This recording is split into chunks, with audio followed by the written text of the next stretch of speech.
আবার একটি নতুন রেসিপি নিয়ে আপনাদের কাছে চলে এলাম। ভেন্ডি, আলু, টমেটো, ডিম দিয়ে রেসিপিটি শুরু থেকে শেষ পর্যন্ত দেখবেন। পেঁয়াজ লাল হয়ে গেছে, দিচ্ছি মশলা।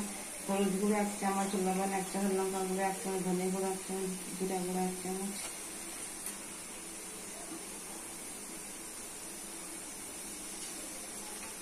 দিচ্ছি জল।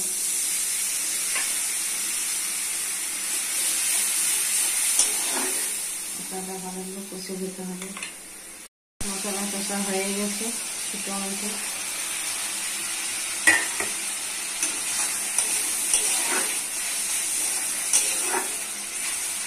টমেটোটা সিদ্ধ কষে নিতে হবে। ভেন্ডি আলু ঢাকা দিয়ে রান্না করে নিতে হবে। রেসিপিটি রেডি হয়ে গেছে। কত সুন্দর, কত কালারফুল, কত টেস্টি। বাড়িতে করে খাবেন, পরিবার করে খাবেন। সাবস্ক্রাইব করবেন, সঙ্গে থাকবেন, পাশে থাকবেন।